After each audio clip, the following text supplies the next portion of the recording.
Hello, adventurers! Climb the candy cane castle. It's time for Roll for Sandwich, the series where I let fate decide my lunch. Let's go! Today we're going to be using this red and green marbled set that was sent in by a viewer. Thanks! Let's get started with our roll for bread. 3. Oat nut. Oat nut is a hearty bread made with oats and hazelnuts. We're going to go ahead and toast our bread up today using our toast bread cantrip. And there we go, hazelnuts roasted on an open fire. Next up, let's roll for main.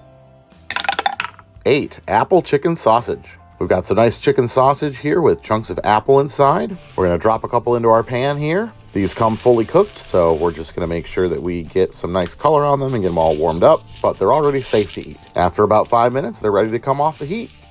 They're nice and hot, so we'll set them down on our cutting board here, and then we'll use our tongs and a knife to cut them open while they're still hot, and then get each halved sausage onto our sandwich.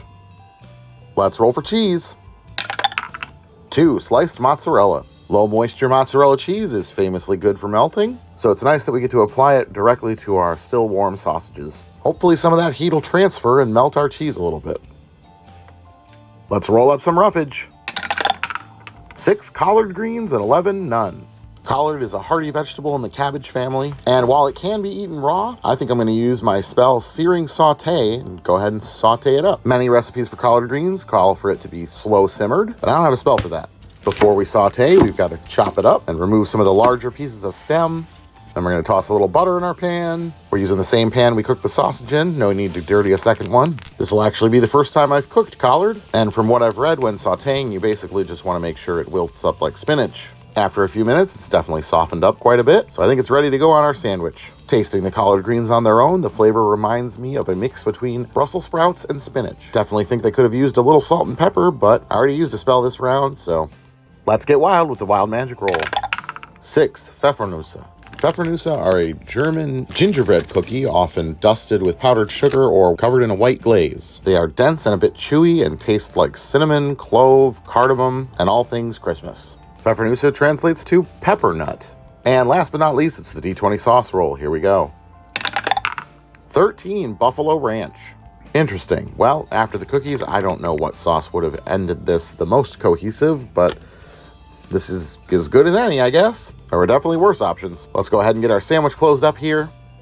Get our toothpicks in to hold it together, and let's get it cut in half.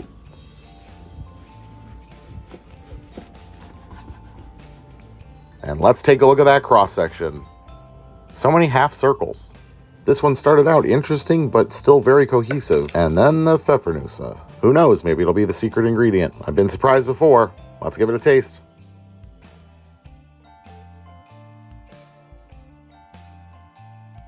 This first bite was a difficult one. It was mostly just bread and pfeffernusse, and it set my expectations pretty low for the rest of the sandwich. But as I continued on and I got a few bites with the apple sausage together, it ended up not being that bad. Apple sausage is probably the best case scenario to go with that pfeffernusse. There were bites that occasionally tasted like apple pie or apple cinnamon Cheerios. The buffalo ranch just added a little bit of spice, which mixes with cinnamon really well. And the collard just gave kind of an underlying earthiness. Honestly, the more I ate this one, the more I kind of liked it. There's something to this one. Might warrant some additional experimentation. I don't know, maybe a chopped version? But as it stands today, I think I'm going to go ahead and give this one a 6.7. And I'm going to call it an apple a day keeps Krampus away. Thanks for hanging out with me today. I hope you have a great day, and I'll see you again next time right here on Roll for Sandwich.